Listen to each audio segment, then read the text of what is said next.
So do players have like a pretty sober living lifestyle during the year and then kind of go wild in the off season because it's no rules and there's nothing to save your body for? I personally like to go a little wild. But yeah, off season, I'm like shots, shots, shots, shots, shots. Like, I don't know what happens to me, but I can never turn down a shot.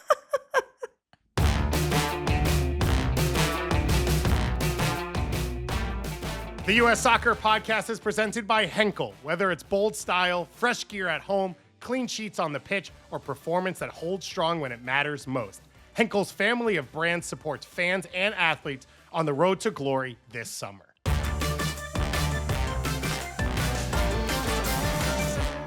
Hello and welcome to the U.S. Soccer Podcast. My name is David Gass, and this is the show where every week we bring you in-depth interviews with U.S. soccer stars of the past, the present, and the future. Today, I am joined by my co-host, Meghan Klingenberg, and welcome to 2026 here in the U.S. Soccer Podcast. Kling, how was your new year? How was your break? How much have you missed me? Happy New Year, Goss. I missed you so much. We had such a lovely break. Ingrid, myself, and our little Pomeranians took a staycation in Manhattan, and it was Ooh, so the nice. big city. I know. I was like, oh, look at me in the Big Apple ordering champagne, room service, and falling asleep by 9. Perfect. Yeah. How was yours? It was great. I was in Colorado visiting some family, and then I was in central Mexico on vacation for a little bit, up in the hills, the mountains. You know, it's exactly what I was looking for, aka cold. I left Miami so that I could go experience cold, so it'd feel like New Year's and the end of the year, and that's all I need in life, Kling. We've got a big show coming up for everyone. We are back to work, and we have a very special episode, one that is very near and dear to your heart, Kling, as we have one of your former teammates with the Portland Thorns, Kelli Hubly. Yes. So Kelly and I played together at the Thorns, and now she's at Bay FC. I try not to hold it against her, but it's pretty hard. And I love being your teammate. She's so energetic. She's so great for the locker room. She really brings people together. And it's one of the reasons, besides being a great player, you want to have her on your team. And one of the funny things is that we actually called her, and still call her, Kelly Longlegs, on account of her having really long legs. And the fact that she rolls up her game shorts and practice shorts, and it's like, you know, she's rolling them really high. So she's making them look even longer. So she's just an outrageous person. I chatted with her about what the off-season is like for soccer players, and who better to talk to than the off-season all-star herself, Kelli Hubly, because for her, it's important to let loose a little bit and have some fun, drink some shots, and fire off a massive foam cannon at a pool party in the Caribbean. I'm not joking. That actually did happen. I was cackling when she was telling us about it. And then we got into, finally, Kelly was on a reality TV show during one of her off seasons, fittingly called The Off Season. Perfection. And David, you know how much I love reality TV. Did you ask, because I think Midge Purse was the producer on this one, right? Yes. Did you ask to be on? Or was that pre your reality TV love? Oh, no. Because I know you're more recent. No. Midge and I actually played together, and I was playing when this happened, but there was no world in which I was going to live in a house with 15 other women and play soccer. I did that in college, and I got to say, I'm not doing it again. Absolutely fair. It's a great show. If you've never seen it, it's still out there streaming, so you can go find it. But you don't need to right now, because we've got our interview coming up with Kelli Hubly.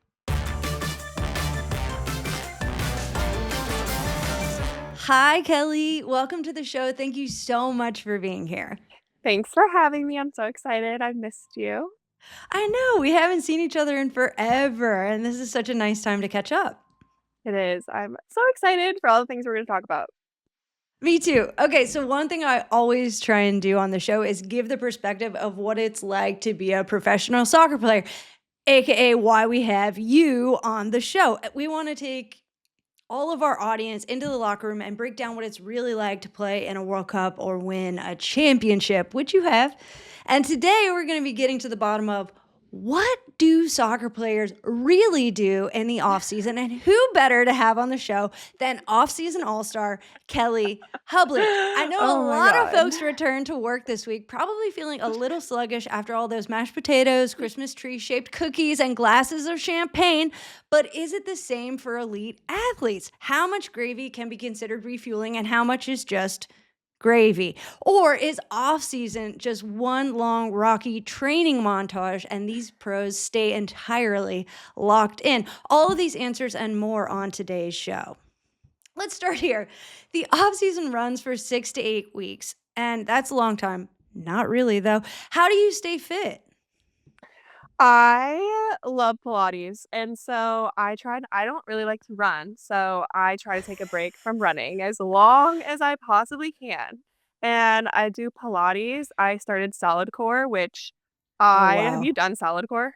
So I just started Pilates as well because my partner Ingrid's into them, and Yes.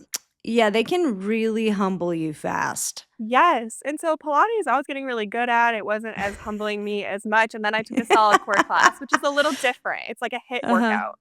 And I On a was reformer? I don't know how normal people who aren't athletes do these classes. I don't know how. They're so hard. So that has been kicking my butt. But yeah, if So you want a hard workout, try one of those. I think I might skip actually. Yes, skip. One time Ingrid and I took a Pilates class together and I was like, yeah, I'm going to be like so good at this. I can't wait for her to watch me do this. She's going to be like, Oh my wow, God. I'm still so attracted to her. And then at the end, the instructor was like, "Oh,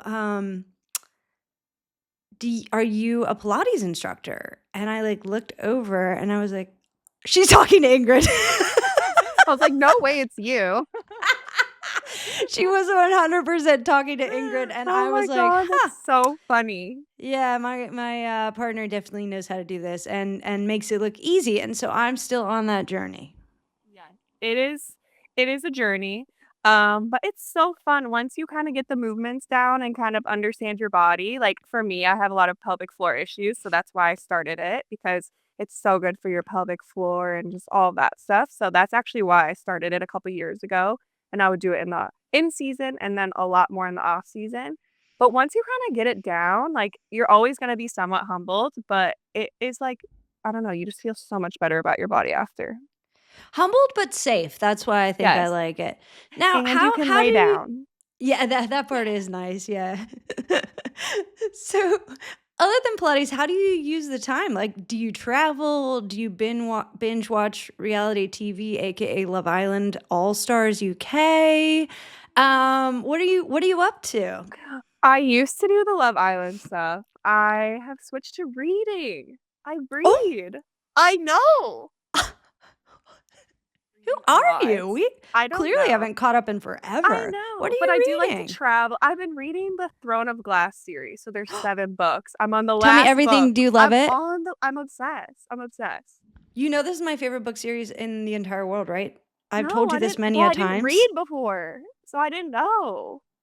I'm Girl, obsessed. I'm on, this is like, the halfway through book 7. Oh, I'm so happy for you. Like, there is nothing like reading one of your favorite books for the first time. And like, if I could go back, if I could get a wish with a genie, one of my wishes would be to go back and be able to read my favorite book series again for the first Yes. time. That's what I've heard. Yeah, it Yeah, is I'm like honestly had a fantastic, great and time. I'm stoked for you. So, what about traveling? I know you travel. Yes, I love to travel. This year I went to Cabo. I've never been before. My mind is Wow, blown. I've only done, like, Gulf same. of Mexico side. So I had the best time of my life. Like, honestly, like, I wanna live there. What about it makes you wanna live there? Like, tell us all because I I've didn't never been there realize. either. Oh, really? You need to No. go. It is such a different vibe than, like, any other place I've been to. It's like desert, mountain, beach, but it's like West Coast, like, like cliffs, all that. Yeah.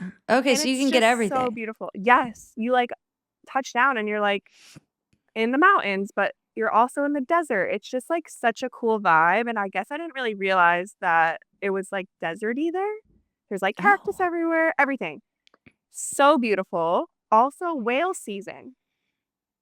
So we took a boat and we were watching the whales.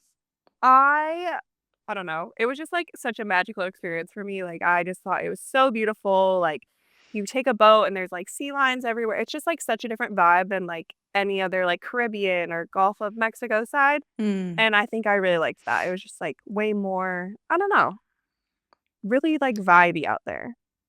So I do think, and I don't know if this is rooted in any sort of spiritual fact, but I do think that seeing a whale is like this good omen. And so I wanted to say, I feel like you're going to have a really great 2026. I think so. Another thing to add on top of that, funny you say that, I rode a horse on the beach. And it's the year of the horse. And now I'm obsessed with horses. And I'm going to go learn how to ride horses now. Like, I'm going to go try. I found a Well, place in California and I'm going to go try this next week. And so, like, it's like, I don't know. I feel really good about this year. catch us next year on this episode of Kelly and Hobby Horsing. I'm kidding. I want a horse. Well, my horse's name is Jalapeno, and I want to go back and I want to buy him from them. You would get the spicy horse. Like, come on, that just is But he was a way too perfect. baby. He was only Aw. 5. I was like, I need to buy. Like, how much do you think he would be if I went up to the guy and I was like, I want to buy this horse from you? How much? Okay, so here's the thing. I don't know if the upfront cost is going to be prohibitive, but I That's what my do mom think that possibly the barn, the land, the That's literally what feed, my the mom said. She said, upkeep. do you know how much it is to take care of a horse? And I Googled it and I was like, I don't care. I need I don't Jalapeno care. back in my life. This is going to be part of your contract, into your next contract, the stipulations. Yes. Your rider in the back end of your contract is going to be like, I do in fact need a horse and I need you to come through with that. And instead of shipping my car, ship my horse back to America. We are just, I mean, you better get a good agent for this. That's all I know. So many folks go back to work this week weighed down, or if you're like me, weight up, am I right? By pecan pie, hot chocolate candy, and Oh my in my gosh. case, mulled wine. Is it the same feeling for pros? What's the first day back at work like for you? Oh, well, I'd like to increase gradually to get back into it. I don't know. Like, we're getting older. My body isn't the same as it used to. Like, I used to just not warm up. I just go out and do my thing. No, I gotta start doing stuff. So I like to do a gradual increase. Get here like we start, I think, the 19th. So I'm already here. I'm gonna like slowly introduce kicking the soccer ball again because you know what? Sometimes hard on the body. Yeah, and the first day back was always super interesting into the club because I would always call it Doctor's Day, and I loved it / hated it because you would literally get all of your appointments done on the first day and then didn't have to worry about it the rest of the year. So you would show up, you fast all night, and then get your blood test in the morning. You Yep. visit the dermatologist, the dentist, the eye doctor, the cardiologist, your PCP, and the ortho all in one day. Yes. And you kind of have to like game the system, right? Like you figure out after being a veteran for a really long time, which one takes the longest. And you make sure you yes. get to that one first, which as we all know is the cardiologist because you have to get your EKG and everything. But tell us a little bit more like what that looks like at Bay. Well, I actually came later last year, so I got to just go on my own. It was nice. Like I That is just nice. one morning just went and I think I went to like one place and did it all in one place. I didn't get to see like the derm and stuff, so that stuff I was upset about. But it was nicer. But this year I am curious to see how they do it because at Portland, like some years it was like so awful. Like I just remember waiting for like hours and I'm just Yeah. like and then a rookie would pull up and be in and out in like 20 minutes and we all look around and be like, how the heck did they just do all that to us? So I am curious how it is going to go here. I hate that YBT test, like, you know what test I'm talking about? A little Y No, which thing, one? and you have to stick your foot out each direction. Right. Yeah. What does that measure? I don't know, like flexibility or something? I don't know. I love that we do tests and we don't actually know what they're No. for. I hope somebody knows what they're for. I'm sure some of the people that Oh, work there yeah, know I'm what they're sure. for, right? Next summer, the world's biggest tournament comes to America. But long before first kick, the real work happens at home, where families are gearing up for game day. From the locker room to the laundry room, Henkel's trusted brands are fueling performance, strengthening bonds, and celebrating every clean sheet, every bold style, every repaired cleat, and every unstoppable moment. Because the game may be played on the field, but it's won in the everyday. Winning starts at home with Henkel's family of brands, including Persil laundry detergent, Got To Be hair care products, Dial soap, and Loctite adhesives. Proud partners of U.S. Soccer.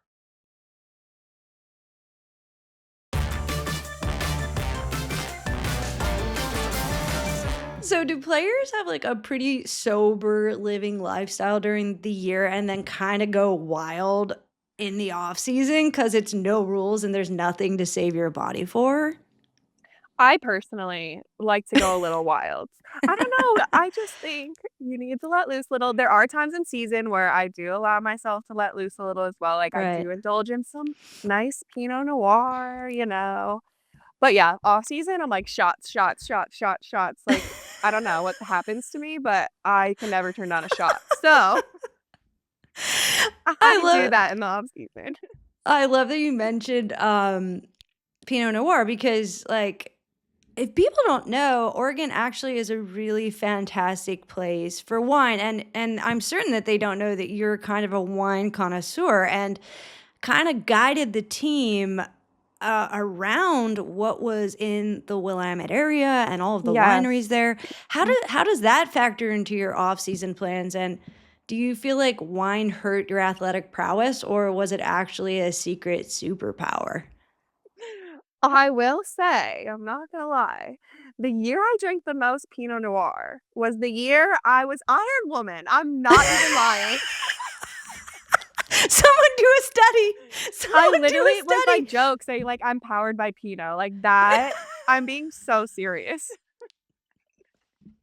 I think that's the year that we came up with Kelly needed to open her own winery and Yes. or like champagne place and call it Yes. Hubly Bubbly. Yes. That is literally the year. Like the year we won, Iron Woman, like all that happened and the year I probably drank the most wine. I'm not even lying. I don't do that anymore. But I am No? saying What I changed? don't know. I got getting a little older. I don't know. Like I'm tired, Sometimes you're just tired. But I it think is that easier in Oregon to be doing that.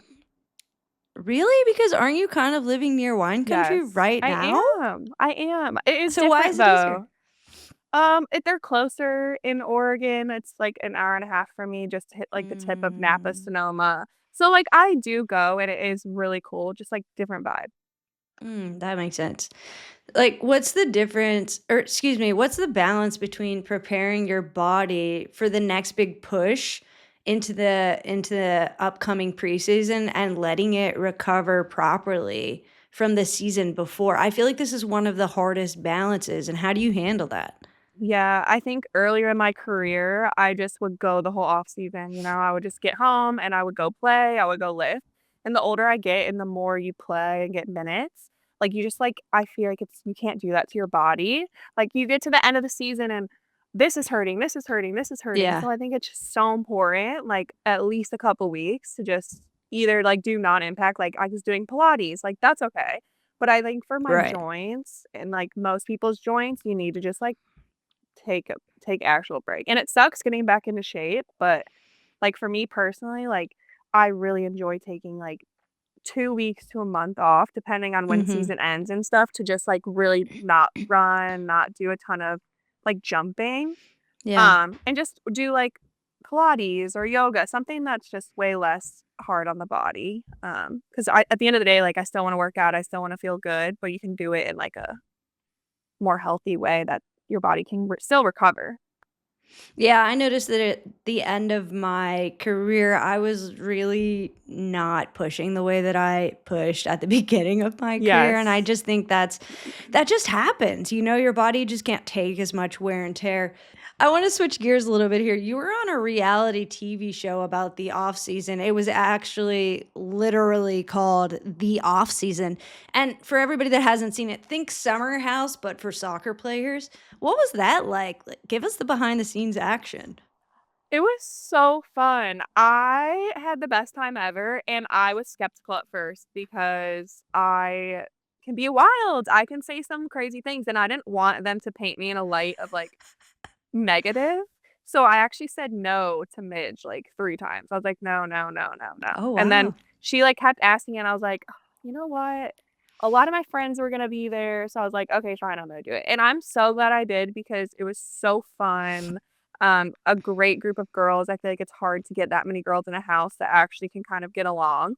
And, Yeah. like, there really wasn't that much, like, fighting or anything. I don't think anyone actually fought, but, like, you have a group of girls who are, like, sarcastic and say some things, and so that stuff can kinda, like, get taken the wrong way sometimes with people, but at the end of the day, it was so fun, and just being around people who all have the same goals of, like, wanting to have fun, but also train really hard and get back in shape and play, so it was probably one of my favorite experiences, actually. I gotta ask, what's harder, playing in front of thousands of people in person or having cameras follow you around for a TV show? The cameras were hard, I'm not gonna lie.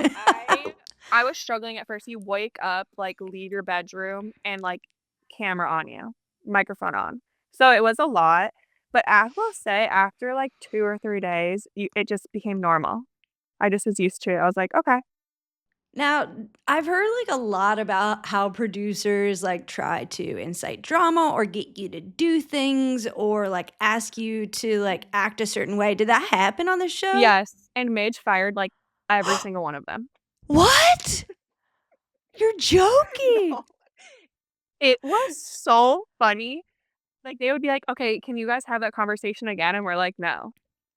And then they'd be like, "No, like, have the conversation again." So we'd be like, "Okay, how are you?" Like, it was just, like, you could totally tell, but, like, we're not actresses, like, we're not on Bravo. So Midge, like, kept firing people. It was so I think she fired, like, 5 people. Like, each day, like, she just kept firing because 'cause we'd see somebody, and then the next day, like, we wouldn't see them again, and we're just like, "Where'd that person go?" Like, they were so eager to tell us what to do, and yeah, she was just firing them. I am cackling. I'm It was, like, sorry one of for my everyone favorite that's things. listening. I'm sorry for everyone that's listening. It's probably not that nice to hear somebody cackle in your ear, but that's absolutely hilarious. I do want to know, what is the best off-season adventure you've ever had? Tell me about it, and does it include a foam gun at a resort pool? That was funny, yeah, that was fun. That year, I went wild, I'm not even gonna lie. I will never be that wild ever again in my life. It was very fun. I've never been to a foam party, though, and then somehow I had a hold of the gun, and I was like, "Ooh." But no, not that one. I think, sadly, Jamaica, and I know that the hurricane came and kind of destroyed it a little bit, but that was probably one of my favorite places. They have this Rick's Cafe with, like, cliff jumping into the water. And it was just probably, like, one of my most, I don't know, favorite times, just, like, the water's so beautiful, the people are there so nice there, so, sadly, it got, I think, wrecked a bunch, but I'm hoping that they can rebuild. I actually saw videos of the resort I stayed at, like, literally, like, just ruined, and it actually made me sad, because I do think it is such a special place, special people, but that's probably one of my favorite, trips. Well, I do think that those places only get rebuilt if we go back. So it's nice that you had such a great time, and I'm sure you want to go back and help and make sure it gets rebuilt into its former splendor. Um, I think a lot of people don't know what goes on in the off season because it's not on TV and nobody talks about it. And anybody people only tune into the season, right? They want to watch the games, they want to see the drama, but there's drama in the off season too. And I wanted to ask, what do you think is something that fans don't know about the off season that they would be surprised about? Great question. I think one thing is I think our identity, we kind of lose a little bit of our identity because we don't know what to do with our time. We're so used to being on a schedule, like maybe one off day, 2 off days for the week or 2. Like sometimes you don't have an off day for like a couple weeks. So when you have all this time to yourself, you're kind of like, well, what is my purpose? Like I struggle in the off season with my purpose because I'm like, okay, well, I need to go visit family. I need to go visit friends. Like you just feel like you need to go do stuff. And I think we have a hard time just like sitting down and doing nothing. Like reading these books, like I'm on book 7 and I'm just like when I sit down and read for a couple hours, I'm like, "Oh my gosh, like I need to go do something." So I think that is like a big part of like you sometimes just lose who you are and what your purpose is, and sometimes that's okay. And so you kind of have to sit in that uncomfortableness and kind of just allow yourself to rest and then just know that within the blink of your eye, season will be back again. But I'm assuming you kind of have that same feeling being retired, just like what am I doing? You know, I think it's hard for us as athletes because we're always told where to be, what to be doing, this and that you kind of are just like, what am I doing?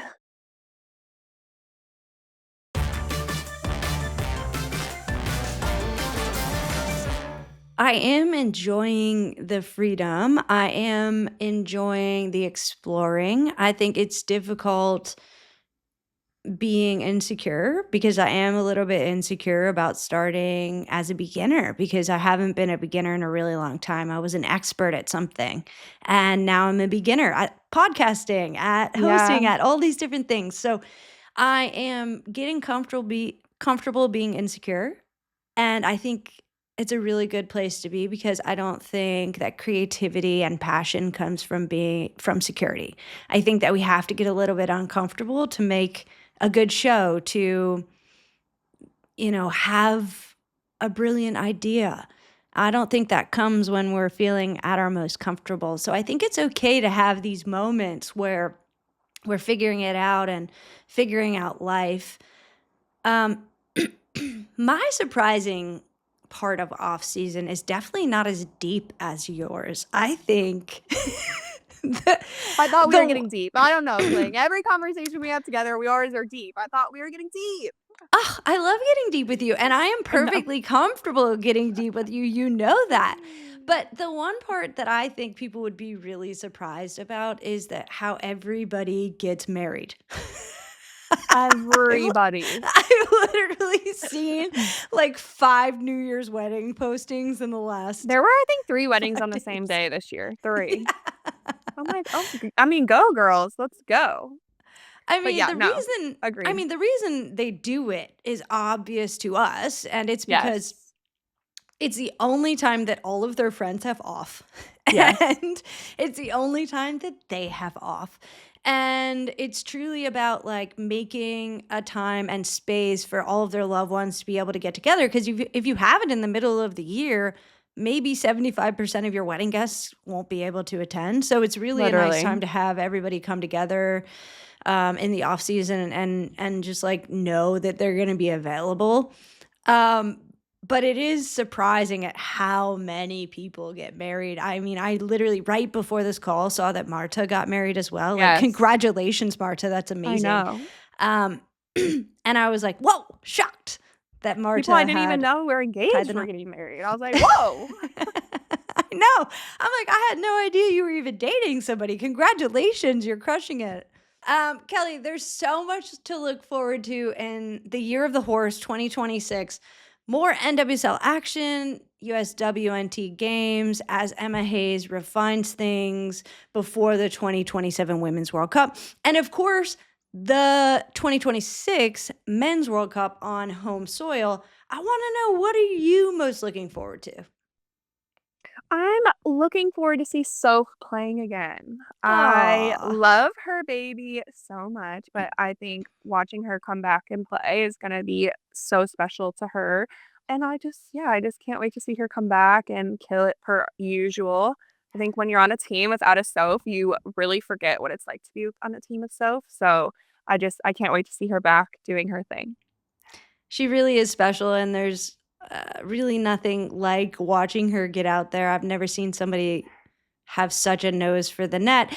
And if you can hear in the background, that's my dog Tato. He's alerting me that it is time to wrap this up. But first, I want to say thank you so much for being here. This has been so fun. I love catching up with you. We always just have so much fun. Thank you. I miss you so much, and this has been so great. I know you texted me that you were going to go to the game in Gotham, and that was like the one game I didn't go to for a wedding, and I was very sad I didn't see you. So this makes me feel better that we've been able to talk and kind of just go back to our old ways.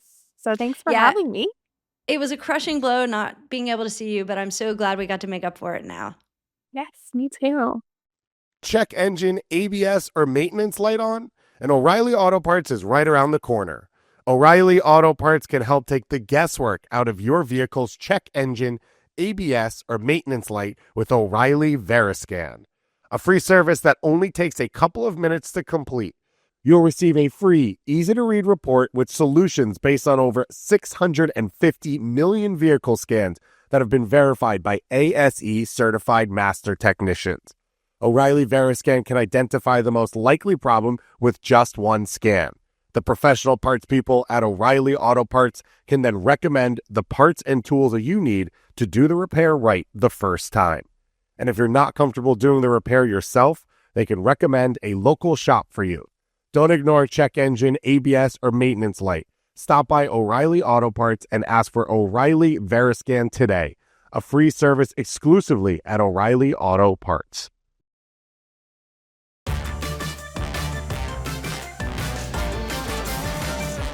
Awesome stuff there from Kling and Kelli Hubly. A lot to look forward to. NWSL preseason right around the corner. The kickoff of the season as well. And something else massive coming in March as we have the 2026 SheBelieves Cup. It is coming back. It is going to be one of the biggest we have ever seen. And we have the announcement of the matchups, the times, and the teams as the U.S. women's national team will be taking on Argentina, Colombia, and Canada. Kling, when you saw this come out, what did you make of it?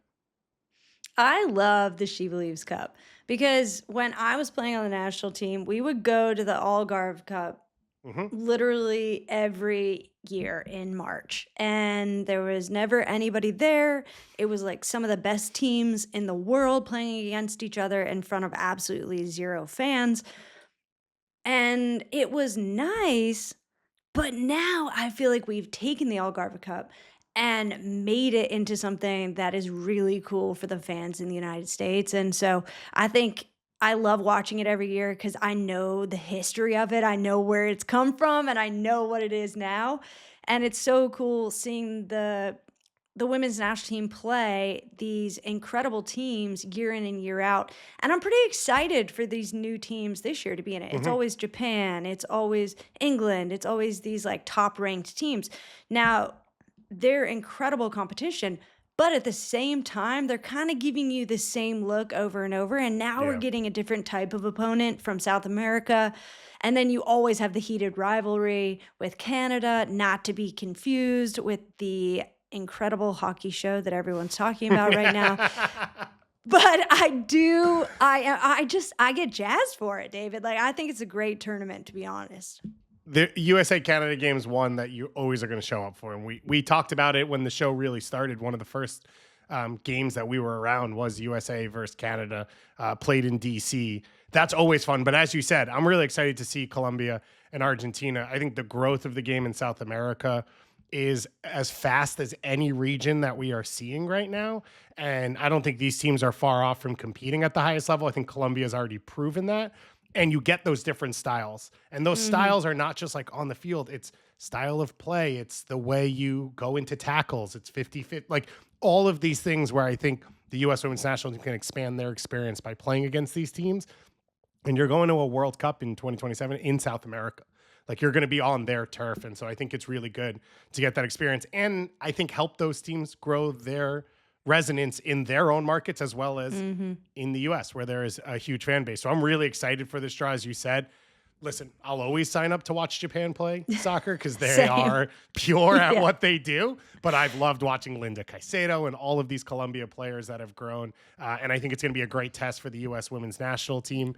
And it's going to be a big start to 2026 on the field. Now, Kling, we get to our favorite segment of every show, which is Ask the Pros, sponsored by O'Reilly Auto Parts. This is where you get to ask questions for myself, for Kling, or for Ale Bedoya when he is back. And we get you the answers on the show. So for this one, we'll start with you, Kling, with Julie in LA, who says, what's the most valuable lesson you've learned from playing on the U.S. women's national team during its golden era? Okay, well, I'm going to have to push back, Julie, only on one part of the question. Golden era? I mean, like, incredible players will always remember how great the 2015-2019 teams were. And at the same time, I just think there's so much potential going forward. I feel like we're going to see just so many different eras of this women's national team. Everyone will be different and everyone will be so fun to watch. So that's the only part where I'll push back. But I think the most valuable lesson is how important it is to stick together. And there's so much more power as a group than as an individual. And that's whether you're on the field playing, and that also translates off the field, whether it's for equal pay or whether it's in your workplace, whether it's, creating a more equal playing field across the world. I think that knowing that each person is going to have your back and each person is standing on the same principles and standing together as one, that's scary to look out and see 20 women who are all in it together. And I think that needs to be taken forward anytime, for me, anytime I'm going into a new job or a new career or whatever, I'm going to bring that with me. Can I sidetrack us a little here and say on the golden Please era do. conversation, were you in locker rooms or in hotels waiting for games where you looked at past teams and you said, how would we match up? Like, who am I facing as left back? Who's going battle? Like, did you look at the 99ers? Did you look at 03? And did you look at teams and say like, oh, how would we match up? That is such a media question, man. Come on. The media loves to ask that question, but the times are so different, Yeah, the game especially is in different. women's sports. We are just a completely different animal than it was back in the 90s. I mean, they were fighting for uniforms and to be paid any money whatsoever. And now there's millions more women playing, so the pool is much bigger. I mean, sports science has come along such a way. I just feel like there's no comparison, and I truly think it does a disservice to all the teams that came before to do that anyways. Such an athlete answer, a non-answer. Both of us please. playing our roles right Get out it the gates. together. Let's go to the next one, which is Chris in Detroit for myself, which is USWNT are set in Group D for the 2026 World Cup. They're facing Paraguay, Australia, and the winner of the UEFA Playoff C, which will be one of Turkey, Romania, Slovakia, or Kosovo. Which of these matchups do you anticipate will be the toughest challenge for the U.S.? I look at this one less as the specific teams and more the moments in the group. I think that game 2, where you have a U.S. team that's going to be camped in L.A., traveling up to Seattle for the only time in the group stage where they're going to have to leave the base camp and the outdoor stadium and the atmosphere that it might be there against Australia in that second game. I think that's going to be the big one. I think that's the one I have circled. Kling, you've been in these moments. Like, feels like game 1, everyone comes out and sort of feels itself out. And then game 3, you know what you need to do. It's game 2 where you really have to like set that tone, and they'll do so against an Australian team that the U.S. just beat, but also has gone to World Cups in the past and hung around. Like, they're not going to beat themselves. And I think that leads to a really, really tough matchup. And the way the group lines out, where it feels like those game 2s are going to be the ones that decide teams' fates fairly consistently.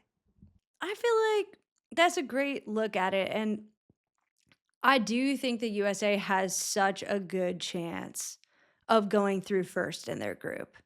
But at the same time, you can't overlook anything because it's a World Cup. Yeah. And people show up for World Cups, especially when nothing is expected of them. No, like these dark horses, it's like, why do you think they have these runs? Because they're like, we're not supposed to be here anyways. Everything's Nothing to just lose. Yeah, exactly. And that is a really hard mentality to play against when you feel like you're the home nation. You have a lot to play for. You want to play well in front of your friends and family and countrymen and women, and you just feel a lot more pressure. So I don't think we can take anything for granted at all. Yeah, I fully agree. But we'll get to continue talking about this for a long time as we lead in to the World Cup. If you have a question for Ask the Pros, drop our partners at Westwood One a DM on Instagram at Westwood One Sports. Thank you, Kling, and thank you to all of you for listening. We'll be back next week with more. And don't forget to follow us wherever you get your podcasts, subscribe on YouTube, and never miss an episode.